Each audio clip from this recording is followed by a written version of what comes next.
आणि महाराष्ट्राला सातत्याने पांडुरंगाचं स्मरण मराठीतनं करायला लावणारी ही भाषा संतांनी जिवंत ठेवली आमच्या. आणि आमच्या या संतांच्या मध्ये मुद्दाम आवर्जून सांगते की मराठी साहित्याचा उगम कुठे झाला, अमुक साली शाळा निघाली आणि माणसं शिकायला लागली, हे आमचं आधुनिक पांडित्य झालं. ज्या दिवशी आईने पहिली ओवी आपल्या बाळाला म्हटली असेल त्या दिवशी मराठी भाषा जन्माला आहे.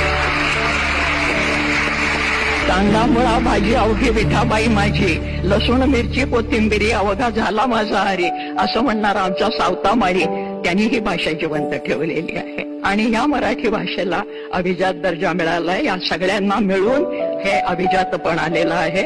या संतांच्या मध्ये अंत्यज म्हणजे ज्याला आज आपण बीसी आणि ओबीसी वगैरे म्हणतो, ही सगळी मंडळी त्याचे परमभक्त आहेत.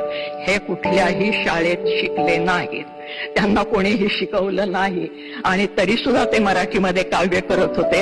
याचा अर्थ मराठी फक्त लिखित मध्ये नाही, ती बोलीतनं निर्माण झाली, बोलीमधनं पसरली आणि म्हणून शिवाजी महाराजांना खेड्यापाड्यातले मावळे मिळाले. भाषा ही जिवंत राहिली त्यांच्यामुळे. आणि भाषा हे संस्कृतीचं बलस्थान असतं. कुठलीही भाषा ही जोडणारी गोष्ट असायला पाहिजे, तोडणारी नाही. पण अंत्यज स्त्रिया सुद्धा आमच्या बोलत होत्या.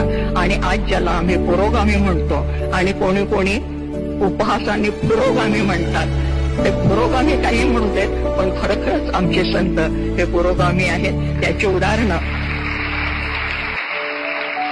जात पात पक्ष पंथ स्त्री पुरुष भेदाच्या पलीकडे. त्यामुळे स्त्री अध्यक्ष झाली हा महत्वाचा मुद्दा नाही, गुणवत्ता हा महत्वाचा मुद्दा आहे. आणि म्हणून दिल्लीचं तख्त राखणारा महाराष्ट्र माझा हा साहित्यातनं जिवंत राहिलेला आहे, कर्तबगारीतनं जिवंत राहिलेला आहे.